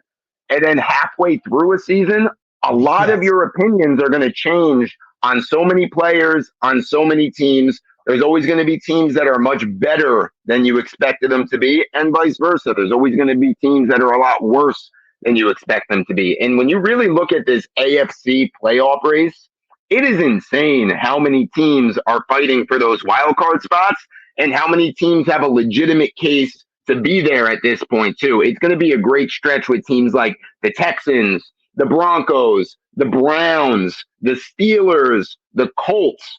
All of these teams have been playing well enough that if they were in the NFC, they'd be in the playoffs. But the AFC is so deep that this race over these last few weeks is going to be really exciting to watch. And these wild card spots are going to 6-win teams. Well, guess what? The last place teams, the Titans and Los Angeles Chargers, they're sitting at 4. They're only 2 games back of a wild card spot. The entire AFC is in the hunt, as they like to say. Here's a fun stat for everybody. Every single division leader has a 2-game lead on the next person back, except, of course, the must-win NFC South, where they are both tied at 5, Tampa with 4. But you mentioned a different picture in the NFC, a lot more established. But again, 6 is still your wild card spot, and all but 2 teams, Arizona Cardinals, Carolina Panthers, they are, basically out of it. But again, Tampa has 4, the Rams have 5. we talked about the Saints and the Falcons both have 5. The Packers have 5. So again, a lot of teams still in this. The Giants and Commanders actually both have 4. So with 6 being the number for both sides, there's still a lot of teams in this, and every win still counts for these last place bad teams. Yeah, and like just one more thing I want to say about that too is how sometimes records can be deceiving too, right? Like when you look at the AFC records with so many teams bunched up at 6, a lot of those teams are better than, quote unquote 6-win teams, but the AFC is just beating each other up. Like they're all playing against each other. So a lot of these good teams, one of them's got to lose, right? But what really excites me about the AFC too, with so many teams alive, is a lot of these teams, and some of them that I mentioned, like the Browns, like the Broncos, if they get into the playoffs, they can legitimately upset one of those top seeds. Oh, absolutely. Like they can go on the road and they can beat some of those top teams. I don't feel the same way about the NFC necessarily. The NFC, as I keep saying, they're very top heavy. You look at the Eagles, you look at the Niners, you look at the Cowboys, and I guess you can kind of look at the Lions too, right? Those other teams that are going to get in the playoffs, when they go on the road to play some of those teams, they're just going to get smoked, and like the Cowboys are probably going to go on the road to an NFC South team, and they'll probably be favored by 10 plus points in that first round of the playoffs, right? So for me, the NFC is more about the later rounds, right? Like when we get those Eagles versus Niners or Niners versus Cowboys, like those kind of matchups. Well, I'm super excited for the AFC is what the wild card round is going to look like. Because, like, let's say, like we get a situation where it's like Broncos at Chiefs. The Broncos have a chance to win that game. You know what I mean? You've got Pittsburgh and Cleveland sitting at 7 wins, where you've got a Buffalo and Houston sitting at 6. Even Indianapolis is sitting at 6. Now, obviously, I'm going to take Buffalo over Indianapolis if those two meet up at six wins. Yeah, each. I mean, what division winner is going to want to see Buffalo as a potential wild card team in the first round of the playoffs? No, thank you. I do not want to play that game. We got to move on, and I'm sorry for that, Adam, but thank you for taking that and putting yourself out there. We love the Hulse Check.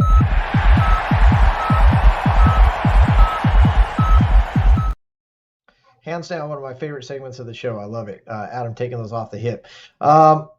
Bringing up that stat of everybody being 2 games back, all division leaders only 2-game lead, or with a 2-game lead, if you will, on the next person back in every single division, except that someone must win AFC South. Another great stat. Let's finish getting you statted up at the wide receiver.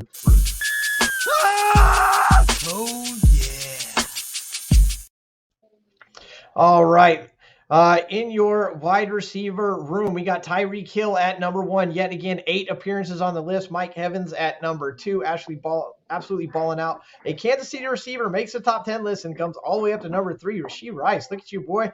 Devontae Smith at number 3. Nico Collins is up there. Zay Flowers finally making the list. Everybody said he's going to be great. Yeah, not so much this year, but he does this week. Keenan Allen, another resident person on the list with 6 visits. Gabe Davis, told you he was going to be there at number 8. DJ Moore comes in. The only highlight of last night comes in at number 4. And Deebo Samuel comes in for his 2nd visit on the list. Here's some stats for you. 12 wide receivers went over 100 yards this week. It was only 7 last week. So a big pass week, or maybe the matchups against pass defenses were there. 12 versus 7. 12 receivers went over 100 yards. 7 of those 12 ended up in the top 10 list. 3 receivers with double-digit receptions. Allen, of course, led with 14. Evans and Flowers are the only 2 people that had multiple touchdowns. They each had 2. Evans had both his in the air. Flowers ran one of his in. 24 receiving TDs versus I threw in a little thing there. 24 receiving TDs versus 2 rushing TDs at the wide receiver spot. 53 different wide receivers have now made the top 10 list with Rice and Flowers. Hill still leads them all. Number 1 last week, Ridley not on the wide receiver list. That's happened 6 times. They're even 6 and 6 for number 1, repeating on the top 10. And for minimum 5 catches, we talked about this at the beginning of the episode. Jalen Hyatt leads all receivers this week with 21.8 yards per reception. That gets you statted up in the wide receiver room. Oh, yeah. And that allows us to start getting into next week's games. First, I got to ask you, what stood out on the list, Adam? Not a whole lot was surprising about the list to me this week. I mean, you mentioned with the whole Zay Flowers thing, but let's be honest, on that rushing touchdown that he had at the end of the game, if he made the right play and just took a knee at the 1 yard line like he was supposed Yeah. to, he wouldn't be on that top 10 list, and like he This is very didn't true. do a whole lot that game. He had the one receiving touchdown earlier, but that like late rushing touchdown was a little bit misleading because he wasn't supposed to score, and you can make the case that maybe the Chargers kind of let him score to keep themselves in the game.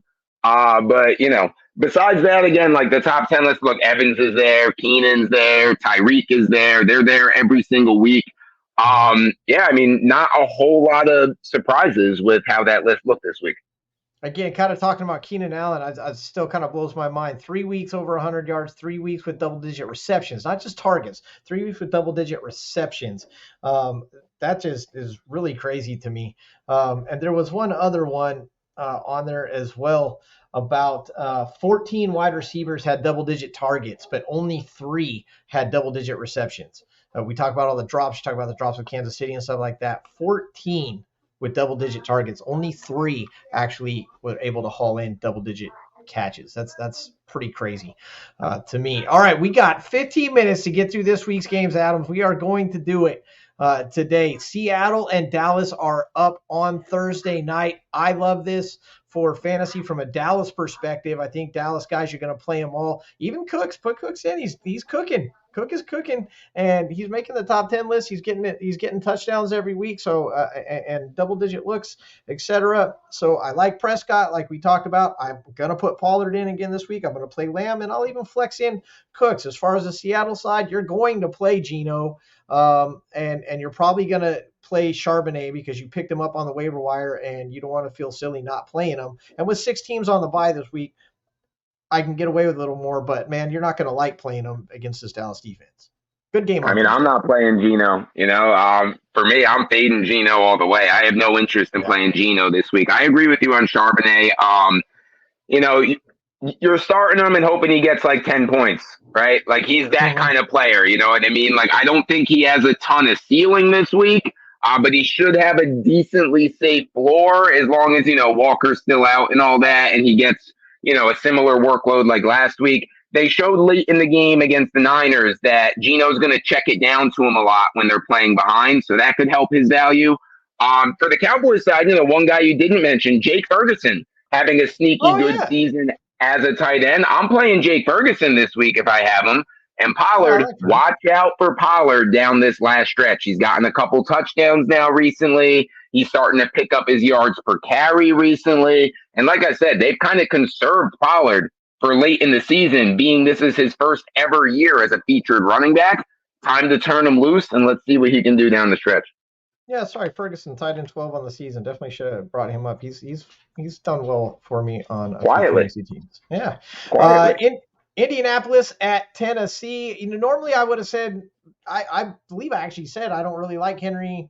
But he pulls in. He gets his 2 touchdowns. He less than 70 yards, but he gets his 2 touchdowns. Indianapolis, a game where you kind of see these two fighting it back and forth on the Indy side of the ball. You're loving what Campbell's doing right now, and Minshew's getting it done. J-Tay again makes the top 10 list this week. I know it's that Tennessee defense, but they've really kind of fallen off. I'm okay playing my Colts this week.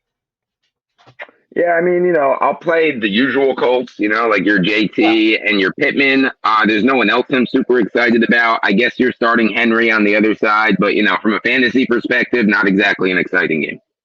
I agree. But you can still feel safe playing your players. I mean, you have to play some people, especially with 6 teams on the bye. You're going to have to play players that you might not play. You're going to have to look at it and be like, options are limited. I'm okay. I'm not going to feel as bad about having to put my Colts players in this week as I might have in previous weeks. Chargers, stat monsters, go to New England. I actually like the Chargers finally to win one. New England just absolute dumpster fire right now, not playing well. Ramonde has been playing well, so maybe Ramonde gets in. He's maybe the only New Englander I let in. You could pick a receiver maybe if you have to, again, because there's 6 teams on the bye. Obviously, you're playing Keenan Allen. Again, Herbert, steady 5th in almost every category over the season. steadily making the top 10 list, on a regular basis. I'm playing my Chargers and maybe Ramondre Stevenson. Yeah, I mean, I agree with you on that. I mean, I'm not playing any of the other Chargers receivers after Keenan Allen. Again, not a super exciting game from a fantasy perspective, but for the Patriots, what they proved last week against the Giants is they're even better at losing than most teams. Okay, like the Patriots were so good at winning for so long. Let's give Bill some credit. At least he's losing the right way. Mm-hmm. He is. They're going to end up with a night draft pick, and they might be back. I don't know if Belichick will be back though. Detroit at New Orleans. Probably should have brought Belichick up on that coaching spot we did. Detroit at New Orleans. Love this one. Play them all. Kamara. I like Kamara to get back on the top 10 list this week. Olave getting the reception, just haven't gotten the end zone. I think he'll find the end zone this week. Obviously, Detroit is a fantasy. You want to play them all. You can play Gibbs and Monty in this one. Obviously, you're going to play golf. Obviously, you're going to play St. Raw. It's in a dome, which is where Detroit likes to play. Love this one for fantasy points. Oh, yeah, this could be that high-scoring game. You kind of want to start a lot of guys, especially considering, like you brought up a few times, with 6 teams on the bye. This is a good game to target. If you're a DFS player, this is a good DFS target game as well. I think it's high-scoring. The Lions' defense has struggled a lot more recently. In the beginning of the year, their defense was looking really good. They have not been as good lately as they were earlier in the year. Same thing can probably be said about the Saints as well. I think that this is a game that could definitely be a shootout. Who are you guys playing this week? Let us know in the comments below. We'll put it on screen. I want to know who's looking good. Or if you got any questions, now's the time to ask them. You got NFL writer Adam Hulse here, NFL writer over at Sportskeeda. This is literally what he does all week. The minute we finish this show, he says, hey, thanks for having me. He hops off and he starts writing articles for you guys to win all week long. So ask your questions if you have them now. Atlanta at New York. Okay, here we go. Bijan's been playing well. New York they're getting wore down on defense. You're able to get a little more points on them. I do like Garrett Wilson. I know you don't believe in it that much, but Garrett Wilson is getting low double digits, but he's getting those double digit points. And again, 6 weeks on the bye. I don't feel as bad playing Garrett Wilson. Garrett Wilson might be the only play in this game. I don't know. You're probably going to play Bijan because you have to. Drake London's nice. He'll get you double digits maybe on receptions and stuff. I don't know if we'll find the end zone, but we'll see. Yeah, I mean, this is the kind of game I have really not much interest at all from a fantasy perspective. Both of these passing defenses are actually pretty good. The Jets much better against the pass than they are against the run. So, maybe Bijan has kind of a pop week.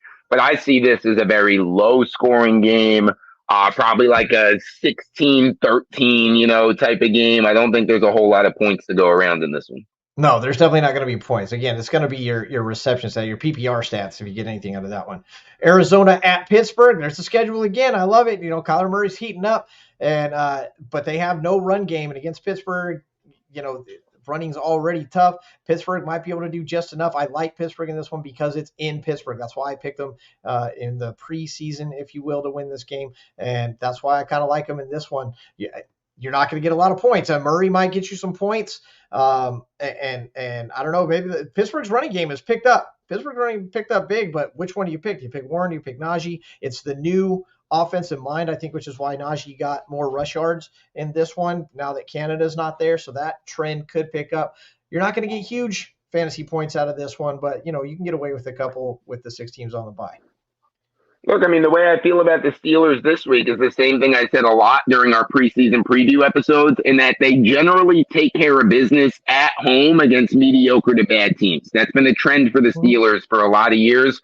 I expect them to do the same here. I'm definitely starting Kyler Murray if I have him. Again, he's one of those under-the-radar guys that finishes as a QB1 like almost every week. Maybe back-end QB1, but he keeps doing it, and his legs give him upside for sure with that rushing. Especially the touchdowns. He always finds his way into the end zone as a rusher. He gets a lot of rushing touchdowns, which is good for Murray.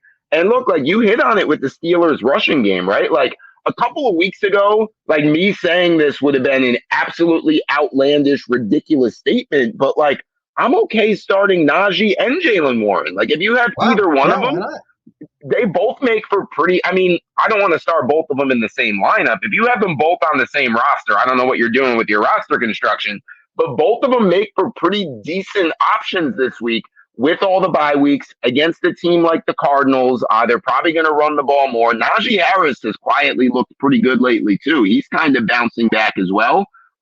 Strangely enough, both Steelers running backs, pretty decent options. There you go. Miami at Washington. You're looking for a game that, okay, I need to sit my Miami players. Well, this one isn't it. We saw the shootout last week. You're going to play Tua. You're going to play Mustard. You're going to play Hill, who keeps finishing in the top 5, most top 10 appearances, and all his top 10 appearances are actually top 5 appearances over the fantasy season. I'm good playing Waddle again. He's getting his catches. He's getting his yards. Still waiting to find the end zone. I actually think he might find the end zone this week. I like Waddle for an end zone visit this week. Washington, of course, Sam Howell leading the entire NFL in completions and yardage. This is another game. It's going to be a shootout. Look for Howell to get big yards again. I don't know who's coming along with him. Maybe Adam knows. Look, I mean, I'm with you. Like we said about, the Detroit-New Orleans game, that was a good one to target for fantasy. This one's probably even better to target for fantasy. I see this as a high-scoring game. Definitely, like, if you're still feeling reluctant about putting Sam Howell into your fantasy lineups at this point, like, you're just a hater. You know what I mean? Like flexing the hell out of him. I'm telling you right now. Look like super flex without a doubt, but even in one QB leagues, Sam Howell needs to be in your lineup. You can play him. He finishes in the top 10 every single week. 5 weeks in a row, kids. And now, especially this week, with 6 quarterbacks on a bye, and against a Dolphins team that we know is going to score points, so Howell's going to have to pass a lot to keep up with that. Sam Howell might be having a top 5 QB performance this week. Absolutely. I like Brian Robinson coming in too, because he catches all those balls. They love to throw him the ball. This is going to be a passing game. I actually going to say, especially in DFS, maybe look at Brian Robinson for a nice value pick in this one. Denver at Houston, another one that should be pretty nice for fantasy. Now, Denver's pass defense is really, slapped down. And here's the thing. They're knocking down the wide receiver ones. They held, I wish I had, if you watched Wake Up with TSS Fantasy every Sunday morning. Watch Wake Up TSS Fantasy every Sunday morning. I do a segment on there. The whole show is great. This isn't about me. The whole show is great, but I do a segment called the Dingus Picks of the Week. And because I'm Chris Fox. Ding, ding, ding. All right. And on that, I talked about Denver's pass defense shutting down wide receiver ones.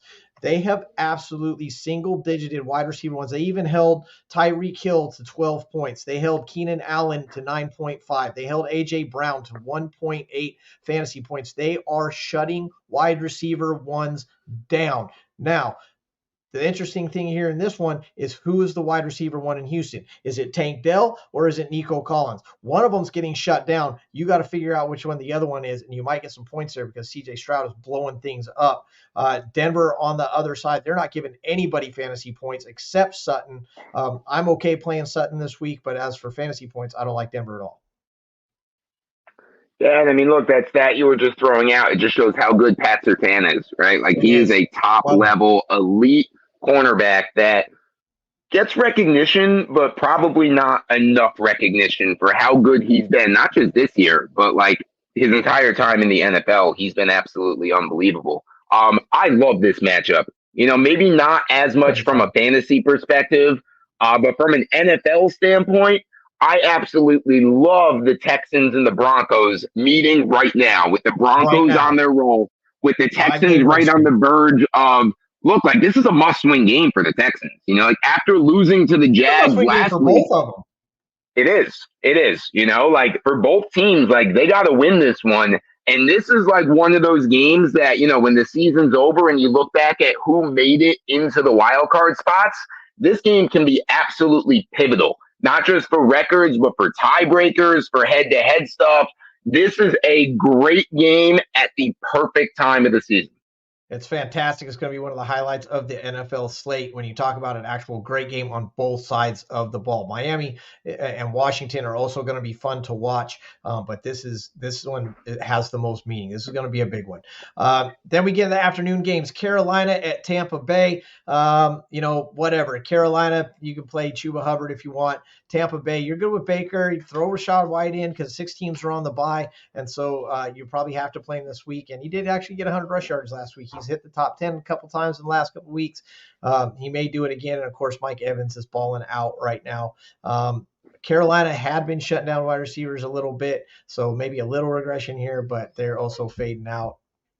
Again, it's a 16 bye week this week. You lost Buffalo, you lost you lost Fields out of Chicago, you lost Minnesota. So, there's going to be room to play some guys, I guess, in this one.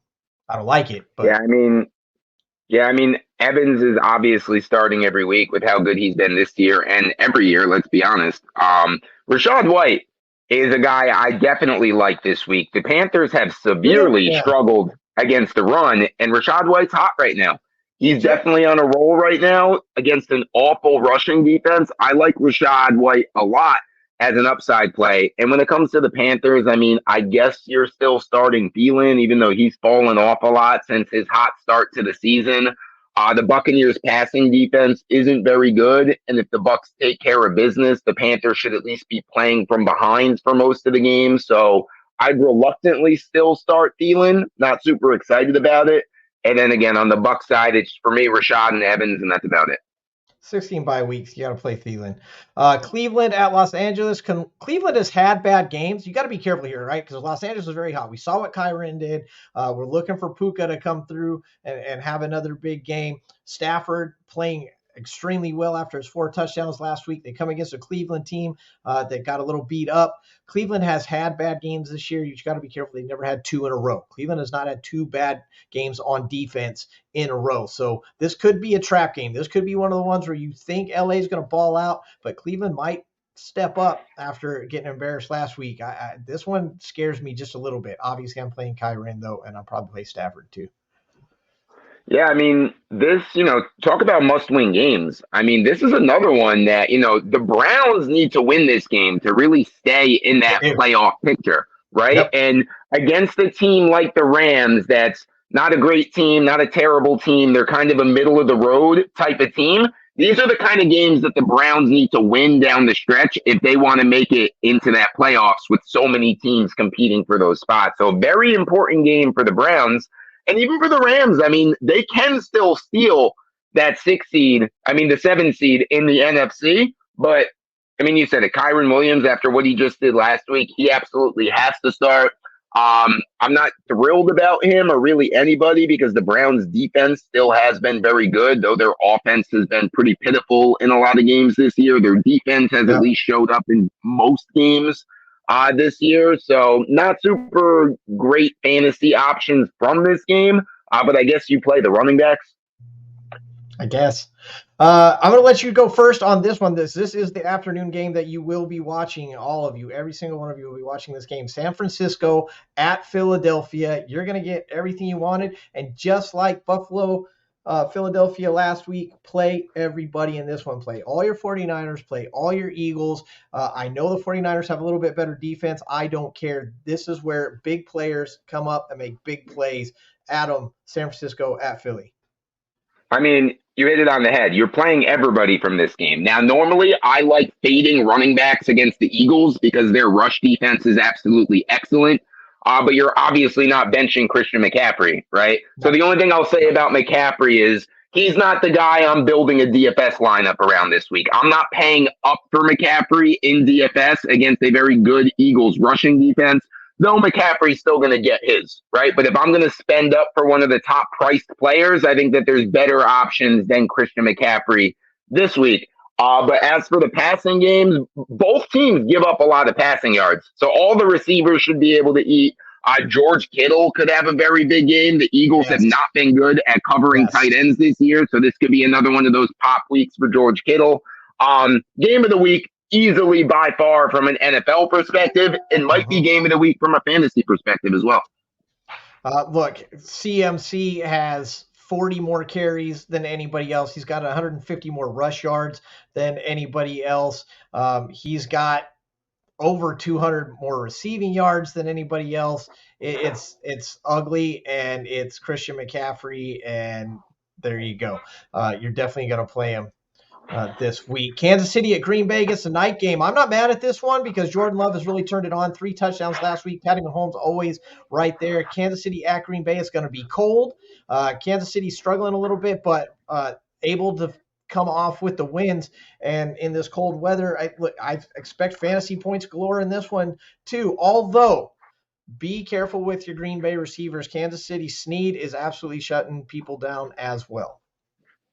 Yeah, I mean, I think I'd be careful with the receivers on both sides. Both of these pass defenses are pretty good, and neither of these receiving cores have really been reliable in fantasy football. They've been, kind of sporadic. Now, I absolutely love Pacheco in this game. Pacheco is one of my favorite players this entire week to target. DFS, get him in there. You're obviously starting him in weekly leagues. Pacheco's a guy I think could really go off this week. The Packers struggle to stop the run. The Chiefs have been committed to getting Pacheco his touches. I think we could see a big game. Yeah, I like Love in this one, fantasy-wise. Obviously, I like Pacheco. You're not going to not play Patty Mahomes. And those are really the guys. You don't know which wide receiver is really going to get it. I don't like Watson in this one, though. Again, Snead really shutting people down. So go somewhere else. Look for a Dowds or something in this one. Kansas City at Green Bay on Sunday night. And the last game of the week, Monday night, Cincinnati at Jacksonville. Assuredly more exciting than this week's Chicago-Minnesota matchup. I don't know if this is going to be like super, oh my gosh, it's a great game. But, you'll be able to watch it and you won't fall asleep like last night. I like Jacksonville a little bit in this one, but I don't expect to see the same number. Cincinnati's defense, not horrible. They show up a lot of times and stifle your fantasy points. So be careful here. I don't know if Ridley's going to show up. I don't know if Kirk and Lawrence are going to be the guys. ETN is kind of nice maybe. Jamar Chase obviously hindered without Burrow there. This one, it's a 6-team bye week, so you're probably going to have players in this one. But you talk about Monday Night Miracles, that's what it's going to be in this one. It's going to be a miracle. Yeah, I mean, I agree with you. Don't love this game from a fantasy perspective because both the Jaguars and the Bengals have much better defenses than people usually give them credit for. These are two sneaky, good, solid defenses that get the job done when they have to. But for me, this game, it's just so disappointing that we don't have Joe Burrow. Because how great of a Monday Night Football, Trevor versus Joe Burrow. And even from this week as a whole, right, we could have potentially saw Eagles versus Niners and Bengals versus Jags, which if Burrow was still there, potentially 2 conference championship previews, right? The Jags and the Bengals could have been 2 teams competing for that spot. They surely were in the mix before the season started to be mentioned among those conversations. And, the Eagles and Niners are who we thought they were before the year started, right? They were supposed to be dominant. They have been dominant. And if that ends up being the NFC Championship game, nobody would be surprised. None at all. But, instead we get what we get, and we'll see how it happens. If you guys have any questions, now's the time to ask them. If you got anything to add, now is the time to send them in as we wrap this up. We got you guys all statted up in the quarterback room, running back, wide receiver room. Go back and check that out, or find us on Instagram. You'll get to see all those stats put up there as well. I got to make a mention for Wake Up Fantasy, live Sunday mornings on the Fantasy Sports Corporation channel. These guys run through your morning. We've got little segments in there for you. The Dingus Do Not Plays of the Week, Dingus Picks of the Week for Do Not Plays are on there as well. You want to check that out tonight on the Fantasy Sports Corporation. We got the Waiver Wire, TSS Fantasy Waiver Wire show. You'll get to see who to pick up and who not to pick up. We talked about Toilets to Titles. Go check them out, toiletstotitles.com. Go over to the Gilded app. Join those chat rooms. You get in with NFL analysts, draft day strategists, waiver wire pickups, everything. That Gilda app will put you one-on-one with people from toiletstotitles.com. And of course, we have to mention the Adam Hulse, NFL writer at sportskita.com. Go over to sportskita/Adam Hulse. You'll find all his great stuff, cranking out articles, like lots and lots of articles that will help you win every week. And he joins us every week on the show, sportskita.com with Adam Hulse, to help you win all your fantasy matchups. We want to thank everybody who joined the show. We had Adam on the show today. We had Jerry. We had Josh from Fourth and Flex. Go check out Fourth and Flex. check out Bandy and Trey over there. Those guys are absolutely amazing and a lot of fun too. We had David Zenis, I always say his name wrong, doing card breaks over at Genesis Card Breaks on Facebook. Thanks for stopping in, David. And everybody else has stopped in, even if you just watched, didn't say anything. We appreciate you coming in. Adam, we are only 10 minutes over today. That's fantastic. That's such a big improvement. So much to talk about. And the thing is just we love talking about it, so it's hard to stay in that 1.5 hour window. 10 minutes over, so we had overtime. That's all. It's just a quick little NFL overtime, like that's all it is. Hey, Houston did it.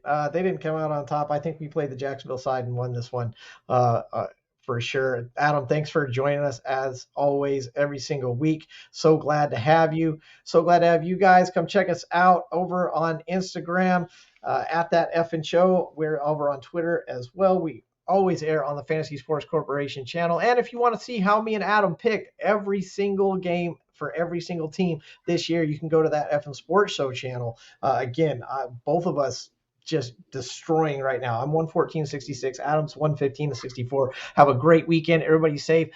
Be safe. Enjoy your football. Best of luck in your fantasy matchups. You better win because playoffs are around the corner. On behalf of Adam Hulse, I am the Chris Fox. We'll see you guys next week.